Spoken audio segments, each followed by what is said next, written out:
अगर हम वेरिएबल और कांस्टेंट की बात करें किसी भी प्रोग्रामिंग के अंदर, तो ये इसकी सोल होती है, मतलब ये आत्मा होती है इसकी। इसके रूल्स भी आपको बताएंगे कि वेरिएबल्स के क्या क्या रूल्स होते हैं। देखिए, वेरिएबल एक एंटिटी है, एक आइडेंटिफायर है जो किसी वैल्यू को स्टोर करता है।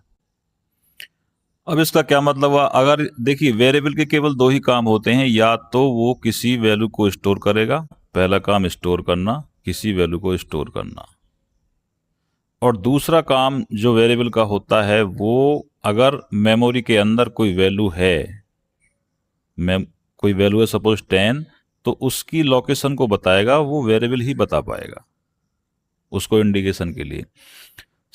इसकी डेफिनेशन क्या बनेगी? वेरिएबल एक आइडेंटिफायर या एंटिटी है जो किसी वैल्यू को अपने अंदर स्टोर करता है।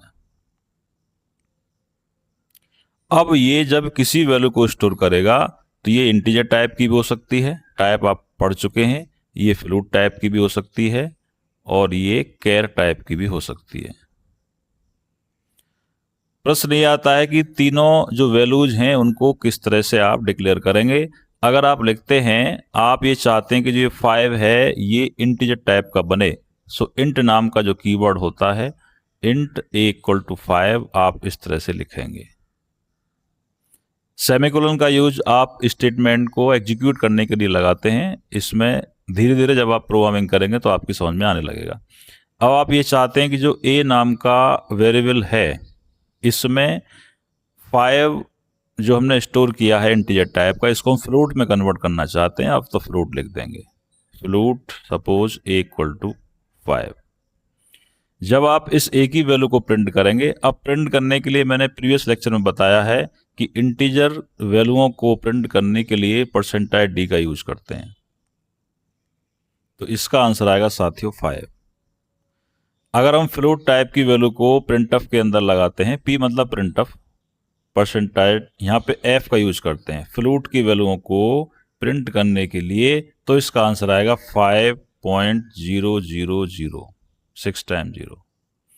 प्रीवियस लेक्चर आप चेक करें, जब मैंने डेटा टाइप्स पढ़ाए थे या इंटीजर और फ्लोट कन्वर्जन की डिस्कस किया था, उनको आप एक बार अवश्य देखें। थोड़ा सा आगे बढ़ते हैं। अब जैसे आपने लिखा इंट a इक्वल टू 5, अब कोई आपसे कहे एक्सप्लेन इट, इसको आप एक्सप्लेन करके बताइए। इसका मतलब ये हुआ, यहां पे जो ये लिखा हुआ है इक्वल, जो इसको हम बोल रहे हैं, वास्तव में असाइनमेंट ऑपरेटर होता है।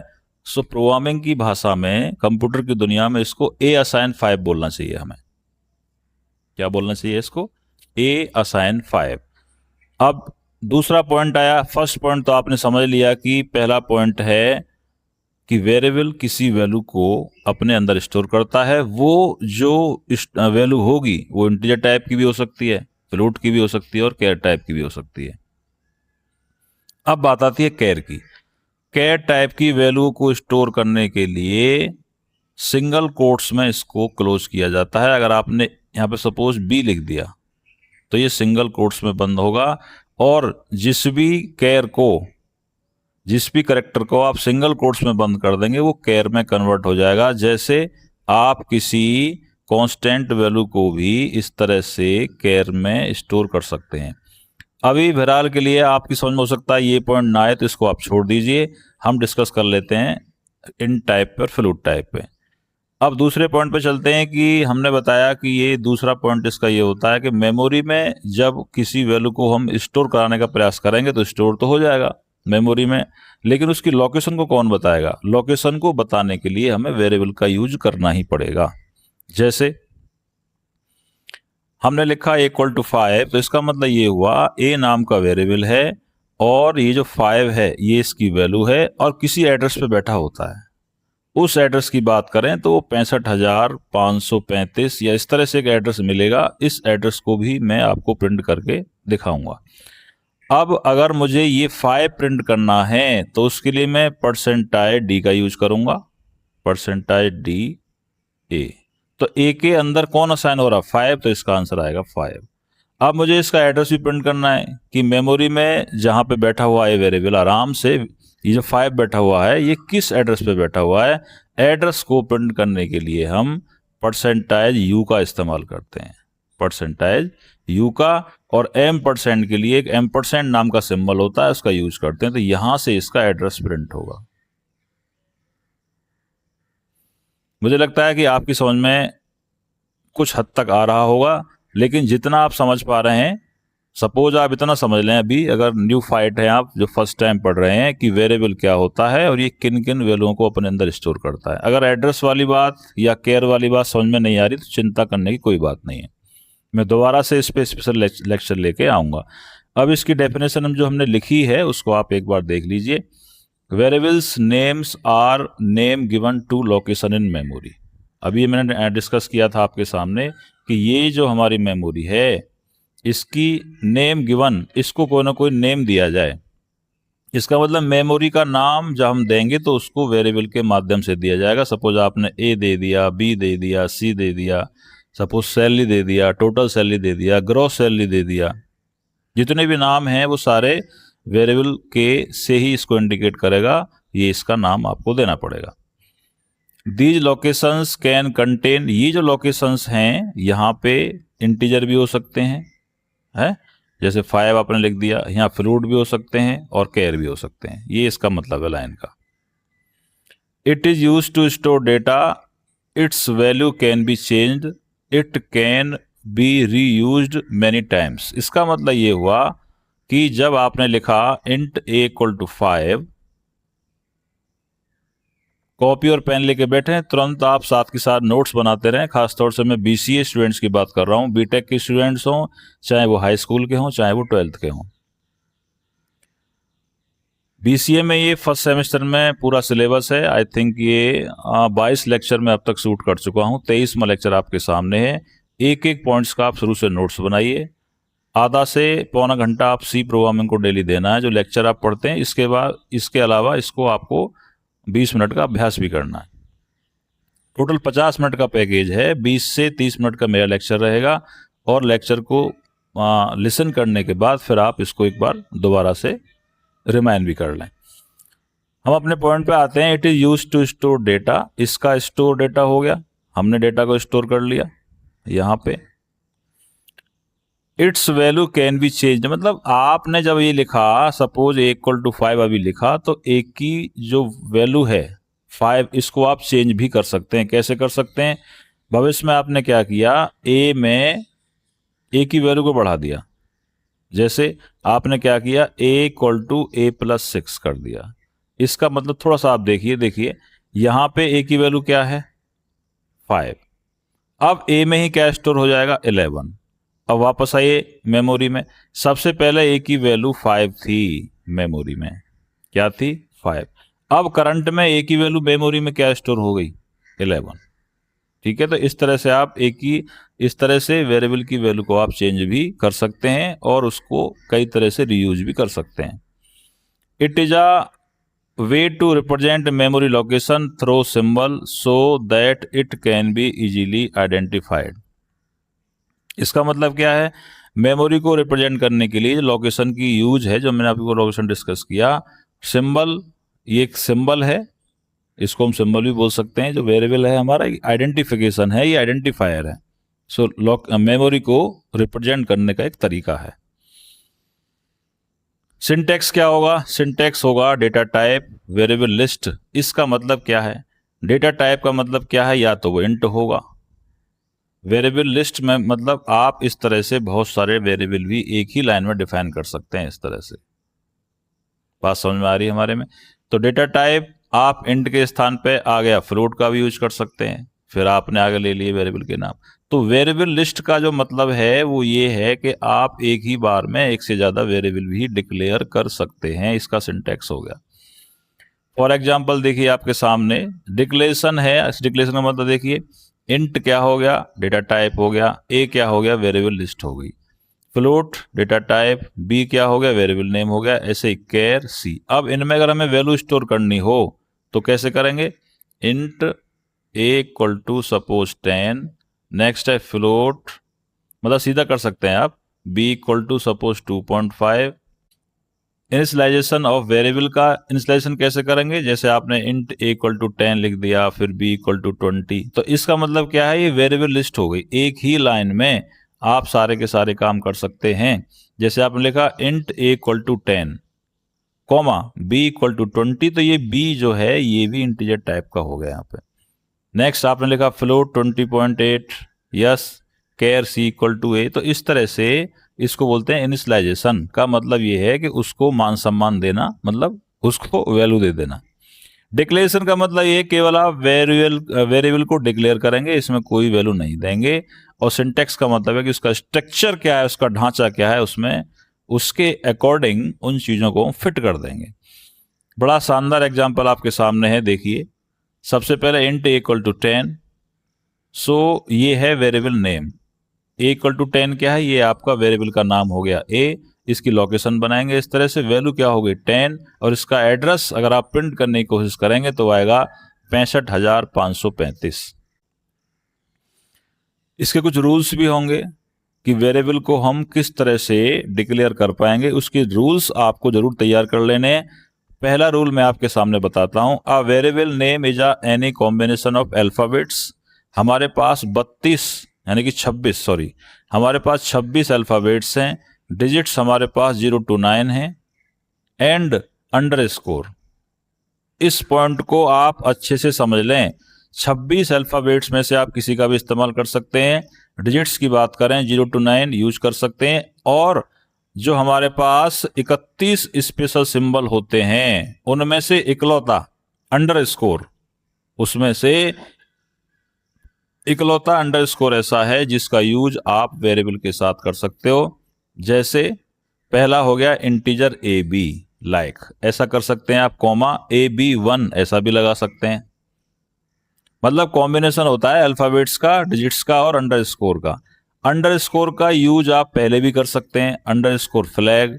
जैसे ग्रॉस सैलरी, ग्रॉस नाम का एक वर्ड हो गया, इन दोनों के बीच में भी आप अंडरस्कोर का इस्तेमाल कर सकते हैं। अगर आप ऐसे लिखने का प्रयास करेंगे a-b, सॉरी नहीं लिख सकते आप। मैंने क्या बताया? 31 सिंबल में से जो स्पेशल सिंबल्स हैं उसमें से केवल आप अंडरस्कोर का इस्तेमाल ही वेरिएबल के साथ कर सकते हैं।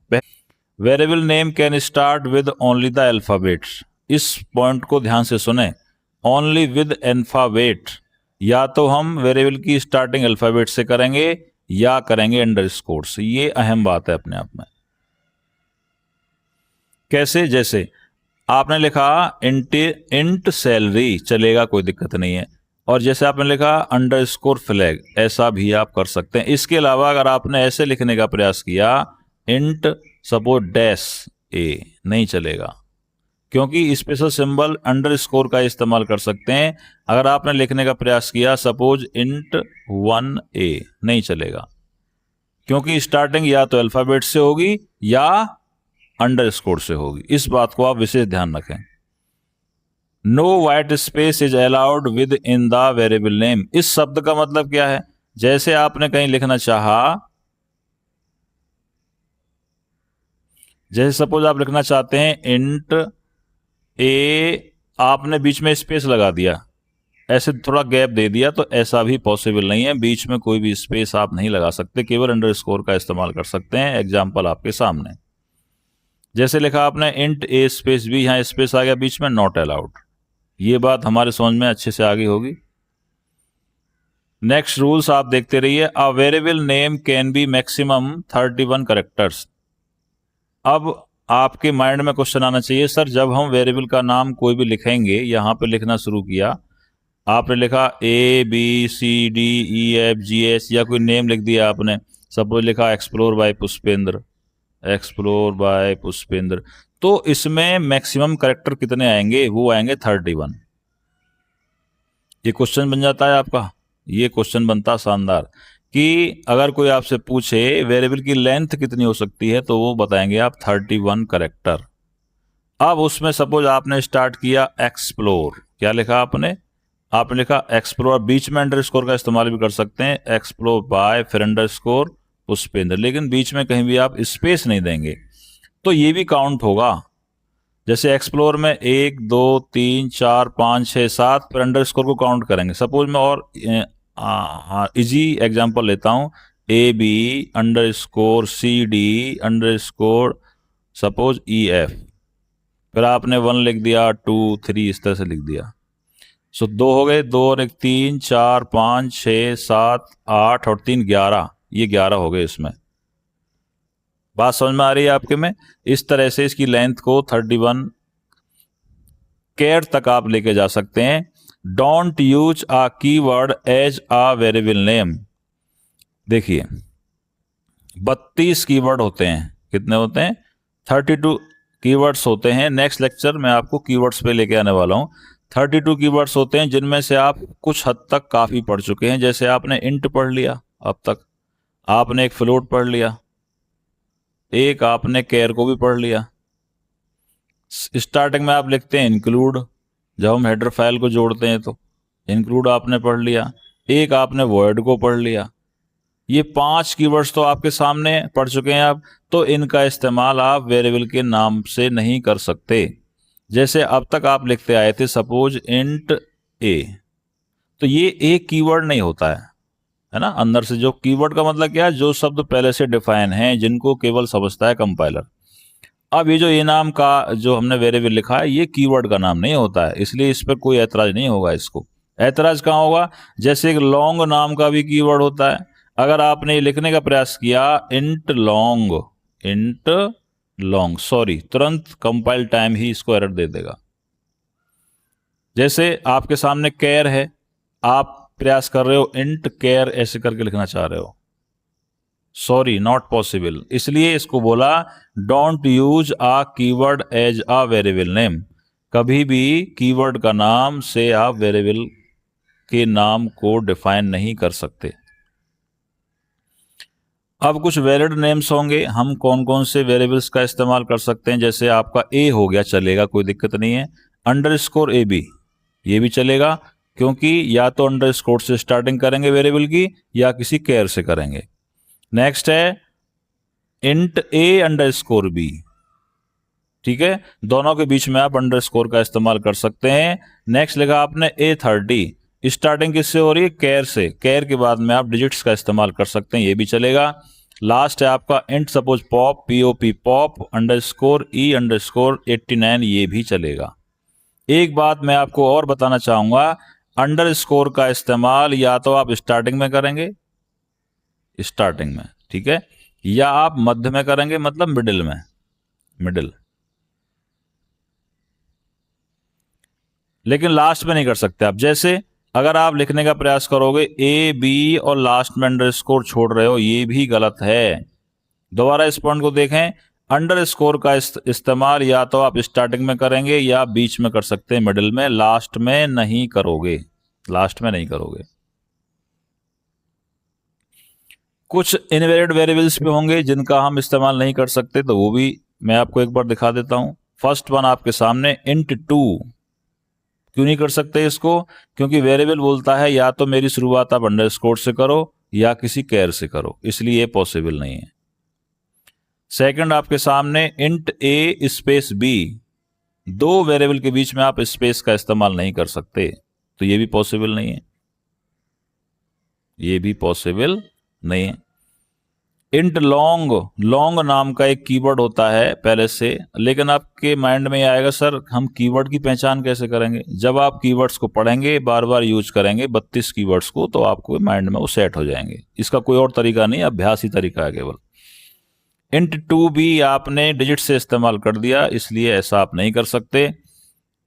इंट AB अंडरस्कोर का इस्तेमाल या तो आप शुरू में करें या बीच में करें, ठीक है, ऐसा भी नहीं कर सकते। अगर आप चाहें तो या तो ऐसा कर सकते हैं अंडरस्कोर AB चलेगा, या A अंडरस्कोर B, ये भी चलेगा, लेकिन आप ऐसा लिखने का प्रयास करेंगे AB अंडरस्कोर नहीं चलेगा। Last one is I think integer underscore 2B। एक यहां पे बात और आ गई तीसरी। अब मैं 3 बात में सारे के सारे वेरिएबल को खत्म कर देता हूं। पहला काम, इसको नोट कर लें अच्छे से, आप कहीं अच्छा सा नोट डालें बड़े मोटे पेन से ऐसे करके। पहला नोट, अंडरस्कोर से स्टार्ट करेंगे या केयर से स्टार्ट करेंगे, पहली बात। दूसरी बात, अंडरस्कोर के बाद, मेरी बात को ध्यान से सुने, अंडरस्कोर के बाद कैर ही आना चाहिए, डिजिट नहीं आनी चाहिए। जैसे आपने लिखा यहां पे इंट अंडरस्कोर 2, तो अंडरस्कोर के बाद में क्या आ गया, डिजिट आ गया, इसलिए ये वेरिएबल का नाम नहीं है। दूसरा पॉइंट सुनिए, दोबारा सुन लीजिए, अंडरस्कोर के बाद में तुरंत कोई ना कोई कैर आना चाहिए, ए आ जाए, बी आ जाए, सी आ जाए। तीसरी बात, अंडरस्कोर का इस्तेमाल आप वेरिएबल के शुरू में करेंगे या मध्य में करेंगे, लास्ट में नहीं करेंगे। अगर आप ऐसा लिखना चाहें कहीं अंडरस्कोर ए चलेगा, फिर आपने लास्ट में लगा दिया, नहीं चलेगा। ठीक है, सो जब भी आप अंडरस्कोर का इस्तेमाल करेंगे या तो शुरू में करेंगे या बीच में करेंगे। अगर आपने शुरू में इस्तेमाल किया तो दूसरे नंबर पे कोई कैर आना चाहिए। बात समझ में आ गई? चलिए, अब बात आती है कांस्टेंट क्या होते हैं। कांस्टेंट वास्तव में वैल्यूज होती हैं, जिन वैल्यू को भी आप वेरिएबल में स्टोर कर रहे थे उसको कांस्टेंट बोलते हैं। अभी लिखा था ना हमने, अभी लिखा था कांस्टेंट का और वेरिएबल का हमेशा आपस में संबंध रहेगा, जन्मों का साथ है, हमेशा इनके साथ रहेगा, ये कभी नहीं हट सकता। जैसे आप लिखते हैं a equal to 5, a equal to 5, तो ये 5 क्या है, ये 5 है कांस्टेंट। जब भी वैल्यू चेंज होगी, वेरिएबल की होगी, 5 जैसा है वैसा ही रहेगा, इसलिए बोलते हैं कांस्टेंट इज अ वैल्यू। एक वैल्यू है that assign to the variable. Constant एक वैल्यू है जो कि असाइन हो रही है किसमें, वेरिएबल में। Got this point? That cannot be changed in the program, मतलब जब भी वैल्यू चेंज होगी इस 5 की नहीं होगी, किसकी होगी, इस वेरिएबल की होगी। जैसे फिर आपने क्या किया, ए की वैल्यू को 10 कर दिया, 10 मेमोरी में, तो 5 तो जैसा था वैसे रहेगा, 10 जैसा था वैसे रहेगा, लेकिन वेरिएबल जो वैल्यू चेंज होगी वो 5 के स्थान पर 10 हो जाएगी। तो इसलिए कहते हैं, एक इसका स्टेटमेंट है, variable also changeable but constant not changeable. आगे देखिए आप, constants can be of any of the basic data types. Constant जो होते हैं वो इंटीजर टाइप के भी हो सकते हैं, वो फ्लोट टाइप के भी हो सकते हैं, और वो कैर टाइप के भी हो सकते हैं, और स्ट्रिंग टाइप के भी हो सकते हैं। स्ट्रिंग का मैं डिस्कस यहां चलिए कर देता हूं। स्ट्रिंग का मतलब होता है डबल कोट्स में हमेशा बंद होगा, वो किसमें होगा, डबल कोट्स में। स्ट्रिंग पढ़ाएंगे तब समझ में आएगा अच्छे से आपको।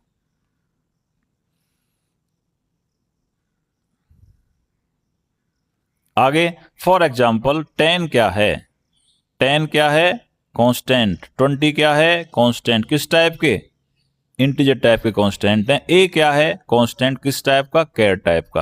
3.4 क्या है, कांस्टेंट। किस टाइप का, फ्लोट टाइप का।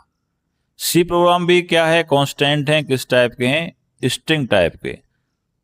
तो स्ट्रिंग पे मैं अभी फोकस नहीं करूंगा क्योंकि हमारा बेसिक है, हम वॉल्यूम फर्स्ट में केवल बेसिक्स को ही पढ़ रहे हैं। वॉल्यूम फर्स्ट में टोटल लेक्चर्स आपको 75 to 80 के आसपास मिलेंगे साथियों।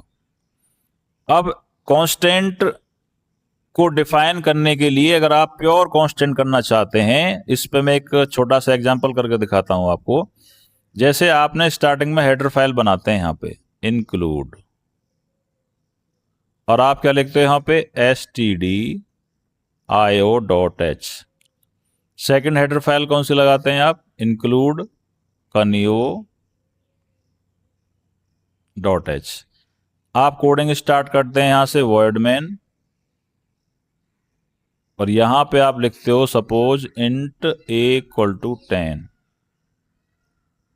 अब आपको ये जो a की वैल्यू है वो प्रिंट करनी है, तो उसके लिए क्या होता है, प्रिंटफ नाम का फंक्शन होता है, हम सब जानते हैं। %d this one and a, तो इसका आंसर क्या आएगा साथियों, 10 आएगा। इसलिए हमने बोला जैसे आप int a इक्वल टू 10 लिखा तो यहां पे 10 आएगा और इसको रिप्रेजेंट करेगा a। अब क्वेश्चन ये आता है कि मुझे इस 10 को डायरेक्ट प्रिंट करना है विदाउट वेरिएबल। मेरी बात को सुनेंगे आप ध्यान से, कैसे करेंगे, यहां पर लिखेंगे प्रिंटफ, p मतलब प्रिंटफ, %d लिखेंगे। हम जानते हैं कि 10 किस टाइप की वैल्यू है, इंटीजर टाइप की, तो d लगाएंगे और सीधा 10 लिख देंगे यहां पे।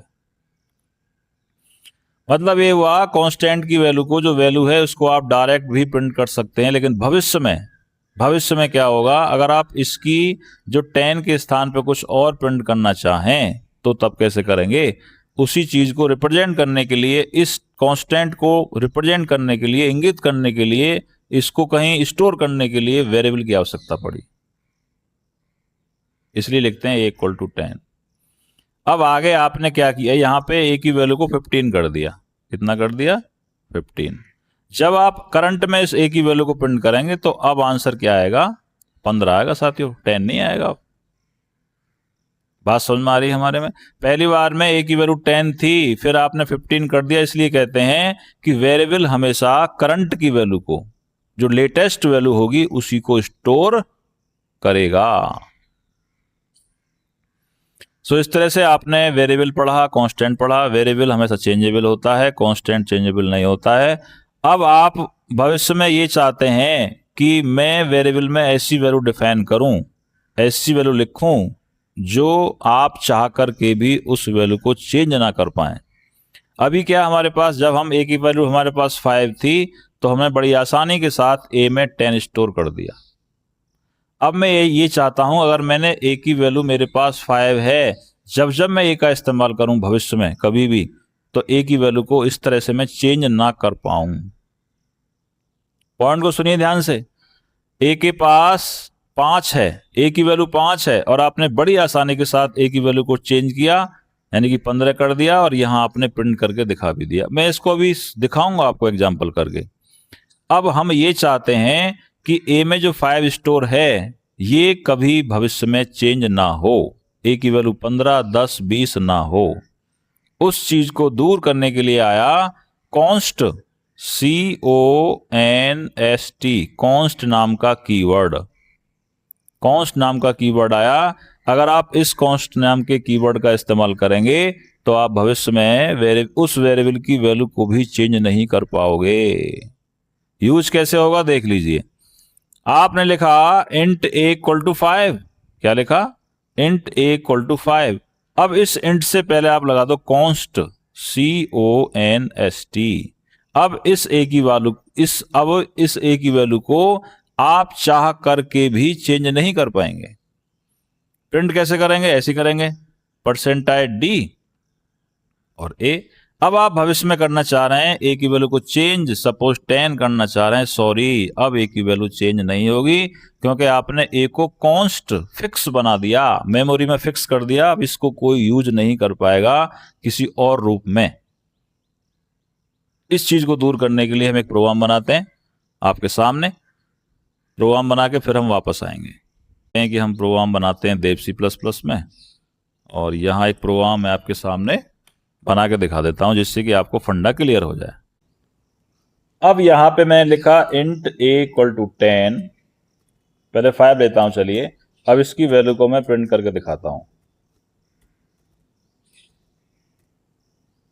%d लगाते हैं और यहां पे हम a का यूज करेंगे तो आपके सामने आंसर आएगा इसका 5। इसमें कोई डाउट आपको मेरे हिसाब से नहीं होना चाहिए किसी भी स्थिति में। यहां पे आपने इस वैल्यू को सेव कर लिया, सपोज VB नाम से, VVV.C। इसको हम कंपाइल करेंगे, फर्स्ट टाइम में हम सीधा काम कर सकते हैं। हमारा आंसर 5 आपके सामने स्क्रीन पे आने वाला है। 5 आ गया आंसर।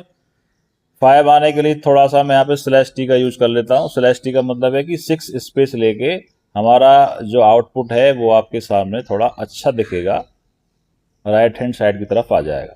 आपको 5 दिख रहा होगा। नेक्स्ट क्या था, मैंने यहाँ पे a की वैल्यू को 15 कर दिया था। अब मैं इस a की वैल्यू को प्रिंट करना चाहता हूं, तो अब ऊपर वाले का आंसर क्या आएगा, 15। ऊपर वाले का 5 आएगा इसका, और यहां पे आएगा 15। ठीक है, तो इसका मतलब आपने a की वैल्यू को चेंज कर दिया। 5 तो थी मेमोरी में, अब आपने लेटेस्ट वैल्यू को भी प्रिंट किया, तो इसका आंसर 5 और 15 आ गया। बात हमारी समझ में आ रही होगी। अब आप ये चाहते हैं कि 15 नेक्स्ट लाइन में प्रिंट हो, तो नेक्स्ट लाइन में प्रिंट करने के लिए /n का यूज करते हैं, डबल कोट से पहले /n। इनको बताऊंगा मैं आपको। /n का जब भी यूज करा, अब इस /n का मतलब क्या है, जब भी इस लाइन में पहले प्रिंट कर देगा, इस लाइन में पहले 5 को प्रिंट करेगा। किसको करेगा, पहले यहां 5 को प्रिंट करेगा। इसको बोलते हैं कमेंट। 5 के बाद जैसे ही कंट्रोल नई लाइन में जाएगा तो स्लैश एन क्या करेगा, उसको न्यू लाइन में भेज देगा और यहां पे आंसर आ जाएगा 15। Got this point? चलिए, आया। लेकिन मैंने इसको सेव नहीं किया, मुझे सेव करना पड़ेगा। सेव करके ही उसको हम चेंज कर पाएंगे, अदरवाइज पुराने वैल्यू को पिक कर लेगा। ठीक है, 5-15 आ गया। चलिए, ये बात आपको क्लियर हो गई होगी, हो गई क्लियर? अगर आप यहां पे इस ए की वैल्यू को प्रिंट ना करें, मतलब कमेंट कर दें, यहां पे कमेंट्स बोलते हैं ना, कमेंट्स का मतलब ये काम रफली हो गया। जिसने कमेंट्स नहीं पढ़ा है, पीछे प्रीवियस लेक्चर को पढ़ें, कमेंट्स क्या होते हैं सी के अंदर। अब ये काम रफली हो गया। अब इसका आंसर क्या आएगा? ए की वैल्यू को आपने 15 कर दिया, क्या आएगा? अब इसका आंसर केवल 15 आएगा, 5 नहीं आएगा। इसलिए कहते हैं वेरिएबल हमेशा लेटेस्ट वैल्यू को ही स्टोर रखता है, प्रिंट करता है। चलिए, अब चलते हैं कांस्टेंट की तरफ। कांस्टेंट में क्या बता रहे थे हम? अगर आपने कॉन्स्ट कीवर्ड का यूज किया, ठीक है, कहां लिखेंगे? यहां पे कॉन्स्ट। अब इसका आंसर क्या आएगा? इसका आंसर 5 ही रहेगा, अभी तो 5 ही रहेगा ना। चलिए, मैं आपको दिखाता हूं एक बार रन करके। 5 आया। अब आप ये प्रयास कर रहे हैं कि मैं कैसे भी इस ए की वैल्यू को 5 की जगह चेंज करने का प्रयास करूं। जैसे आप a = 15 लिखेंगे, साथियों कंपाइल टाइम एरर देगा। क्यों देगा? क्योंकि कॉन्स्ट जब आपने बना दिया, फिक्स बना दिया, इस a को भी आप भविष्य में चेंज ना कर पाएंगे, तो यहां पे तुरंत एरर दे देगा। देख रन करके क्या बोलते हो? क्या बोलता है यहां पे? नीचे लिखा हुआ है, थोड़ा हो सकता है बारीक लिख रहा है, error assignment of read only variable a. ठीक है, इन मतलब क्लियर लिखा हुआ है कि यहाँ पे ऑलरेडी ओनली वेरिएबल ए है, उसको आपने असाइन कर चुके हो। इसका मतलब अब जैसे ही आप कॉन्स्ट को हटाएंगे, तुरंत इसका आंसर 15 हो जाएगा। ये देखिए आप। अब आपके समझ में आना चाहिए कि इस तरह का जो मूवमेंट है वो उसका यूज क्या है, कॉन्स्ट नाम का कीवर्ड क्यों बनाया, जो कॉन्स्ट नाम का कीवर्ड है वो क्यों बनाया, ये बात समझ में आनी चाहिए हमारे में। वापस चलें। चलिए, कॉन्स्ट नाम का कीवर्ड इसलिए बनाया, जैसे कहीं पे आप यूज करते हैं, आप जैसे कहीं पाई का मान यूज करते हैं, क्या करते हैं? पाई का मान यूज करते हैं। सो आप ये चाहते हैं कि देखो पाई की वैल्यू तो कभी चेंज नहीं होगी। पाई की वैल्यू कितनी होती है? पाई की वैल्यू होती है 3.14, ये कभी चेंज नहीं होगी। तो ऐसे में क्या करेंगे, इस पाई की वैल्यू को हम कॉन्स्ट बना देंगे, CONST, कॉन्स्ट। इंटीजर टाइप की तो है नहीं, ये फ्लोट की है। दोबारा देख लीजिए, पहले हम लिखेंगे इसको क्या, फ्लोट पाई = 3.14। अब हम ये चाहते हैं कि पाई की वैल्यू फिक्स रहेगी, इसको फिक्स करने के लिए कॉन्स्ट लिख दो यहां पे, CONST। अब इस पाई की वैल्यू को चेंज नहीं कर पाओगे आप। ठीक है, सो मुझे लगता है कि यहाँ पे कांस्टेंट और वेरिएबल्स का सिलसिला हमने यूज किया, आपको एग्जांपल भी दिखाया। अब आगे चलते हैं हम। यहाँ पे असाइनमेंट है, कुछ क्वेश्चंस हैं, आपको ये यूज करना है। डिफाइन वेरिएबल की परिभाषा आपको लिख देनी है, कांस्टेंट क्या होता है एक्सप्लेन करना है, कि टाइप्स ऑफ कौन टाइप के कौन से होते हैं, इस पे आप डिस्कस करेंगे। डिफरेंस बिटवीन वेरिएबल में और कांस्टेंट में क्या डिफरेंस है, कम से कम 5 डिफरेंस आपको लिखने हैं। कितने लिखने हैं?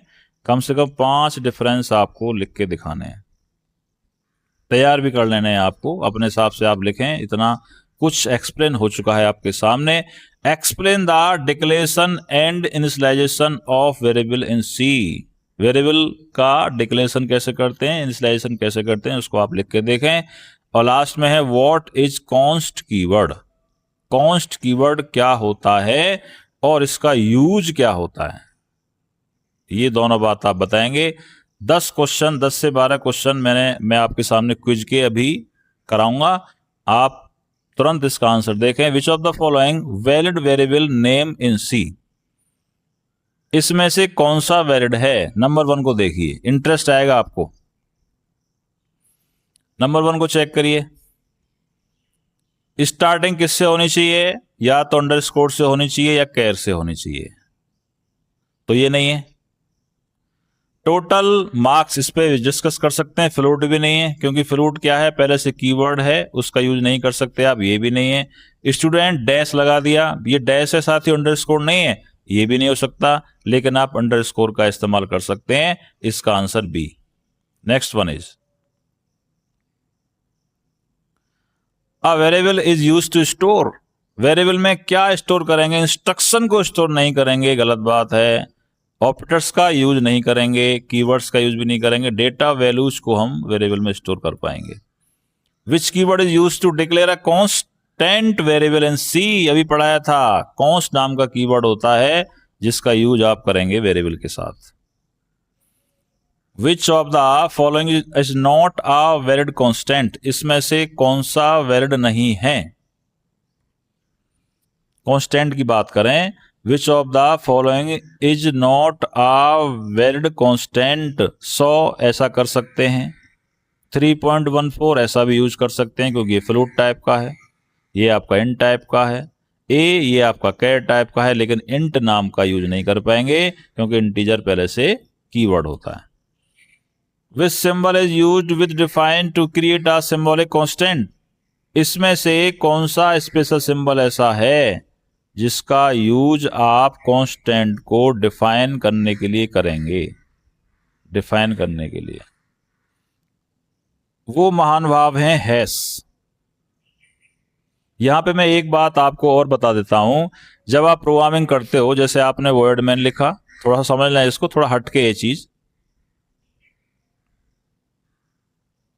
अब आप ये चाहते हैं मैं एक ऐसा वेरिएबल डिफाइन करूं, ऐसा कांस्टेंट डिफाइन करूं कि जो पूरे प्रोग्राम में वो यूज हो, होल प्रोग्राम के अंदर यूज हो, तो उसको, उस चीज को यूज करने के लिए डिफाइन नाम का एक कीवर्ड आया। उसको डिफाइन को करते हैं ऐसे, हैश डिफाइन।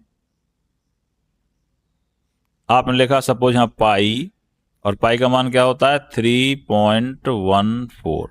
अब जहां जहां आप पाई का इस्तेमाल करेंगे, जहां जहां आप पाई का इस्तेमाल करेंगे, पीआई, वहां पे 3.14 अपने आप पहुंच जाएगा।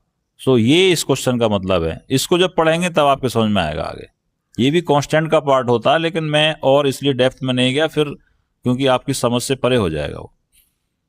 फिलहाल आप ये समझें, अगर आप पूरे प्रोग्राम के अंदर ये चाहते हैं कि इस कांस्टेंट की पूरी दादागिरी चले, तो उसको वर्ड मैन से ऊपर डिफाइन कर दीजिए। हैश डिफाइन से उसका यूज किया जाता है। Next one is which of the following is a valid integer constant? इसमें से सही कांस्टेंट कौन सा है?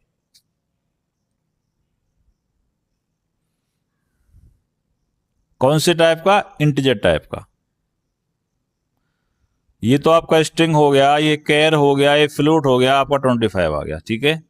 चलिए, विच of the following variable names is invalid? मतलब कौन सा इसमें से गलत है? स्टूडेंट 1 सही है, अंडरस्कोर काउंट सही है, टोटल मार्क्स सही है, ये गलत है, क्योंकि आप डैश का इस्तेमाल नहीं कर सकते, अंडरस्कोर का इस्तेमाल तो कर सकते हैं।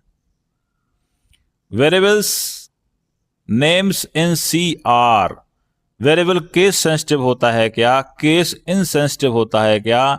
ऑलवेज अपर केस में होना चाहिए? नहीं, ऐसी कोई बात नहीं है। ऑलवेज लोअर केस में होना चाहिए? ये भी बात नहीं है। केस इनसेंसिटिव का मतलब क्या है? देखिए, इसको समझिए आप। केस सेंसिटिव शब्द का मतलब ये है कि सी ने जो रूल्स बना दिए, सी ने नियम बनाया कि वेरिएबल का जो नेम है हमेशा स्मॉल में ही होना चाहिए, स्मॉल लेटर में, ठीक है। तो ऐसी चीजों को बोलते हैं केस सेंसिटिव। अगर वहां पे किसी कीवर्ड का नाम लिखा हुआ है, सपोज इंट, तो इंट का आई आप बड़ा नहीं बना सकते। तो यहां पे वेरिएबल का जो नेम है, जो कन्वेंशन रूल है, वैसे वो स्मॉल लेटर में ही होना चाहिए। हालांकि आप बड़े शब्दों में लिखना चाहें तो लिख सकते हैं। तो केस सेंसिटिव का मतलब ये है कि जो उसने इंटरनली रूल बना दिया उसी के अनुसार हमको लिखना चाहिए। तो उसने बोला है कि वेरिएबल्स के जो नेम है वो स्मॉल लेटर में आप लिखिए, ठीक है। इस तरह से इसका आएगा case sensitive. Which of the following is a character constant कौन सा है? देखिए कैर का मतलब क्या है, कैर जब भी होगा सिंगल कोट्स में बंद होगा, ये ध्यान रखना, ये इसकी पहचान है। और इसके अंदर आप एक बार में केवल एक ही कैर को लिख सकते हैं। वो जो आपका कैर है, चाहे वो 1 हो, चाहे वो आपका 5 हो, एक कैर, केवल एक कैर चलेगा, चाहे वो आपका सी हो, इस तरह से। तो इसमें ये नहीं आएगा, ये आएगा पक्का। ये तो सिंपल हो गया, वेरिएबल टाइप हो गया, ये तो इन टाइप का। ये फिनिश, ये भी finish. Which of the following is an invalid variable name? इसमें से कौन सा सही नहीं है? पहला, मार्क्स अंडरस्कोर 1 चलेगा, टोटल मार्क्स चलेगा, स्टूडेंट नेम चलेगा, ये नहीं चलेगा क्योंकि बीच में क्या आ गया, स्पेस आ गया। विच of the following characters can be used in a variable name? इसमें से कौन सा स्पेशल सिंबल है, कौन से ऐसे महान भाव हैं जिसका इस्तेमाल आप वेरिएबल के साथ कर सकते हैं? स्पेस का नहीं करोगे, हाइफन मतलब डैश बोलते हैं, हाइफन बोलते हैं, इसका भी नहीं करोगे, अंडरस्कोर का करोगे, @ का भी नहीं कर पाओगे आप। क्वेश्चन नंबर लास्ट आपके सामने, विच of the following is a floating point constant? इसमें से फ्लोटिंग पॉइंट कांस्टेंट कौन सा है? ये तो आपका, ये जो आपके सामने दिख रहा है, ये तो इंटीजर हो गया, ये आपका कैर हो गया, ये आपका फ्लोट हो गया, बन गई बात, यहाँ पे हो गई तेरी बल्ले बल्ले, हो गई यहाँ पे, ये इसका आंसर आएगा। और ये हो गया स्ट्रिंग। स्ट्रिंग की पहचान ये है, डबल कोट्स में बंद होगा। तो इस तरह से ये लेक्चर आपके सामने फिनिश हो चुका है। और इस वीडियो को आपके समझ में आया हो तो इसको लाइक करें, शेयर करें। ये प्रेशर तो नहीं है आपके ऊपर, बाकी आपको अच्छा लगे तो जो आपने सीखा है और जो आपको ये लेक्चर कैसा लगा वो आप कमेंट्स में लिख के भेजें। और इस लेक्चर को आगे अपने दोस्तों को फॉरवर्ड करें जो BCA फर्स्ट ईयर में होंगे, BTech फर्स्ट ईयर में होंगे, या जिन्होंने हाई स्कूल के बाद में C प्रोग्रामिंग सीखना चाहते हैं, उनके लिए बड़ा अच्छा है, यूजफुल है। कंसेप्ट को क्लियर करना है, कंसेप्ट आपके माइंड में क्लियर होगा तभी आप भविष्य में आगे इस दुनिया में अच्छे से जा पाएंगे। बहुत बहुत धन्यवाद आप देखने के लिए, और हमें रहे प्यार के। फिर मिलेंगे चलते चलते, फिर मिलेंगे चलते चलते। जय भारत, जय स्टूडेंट।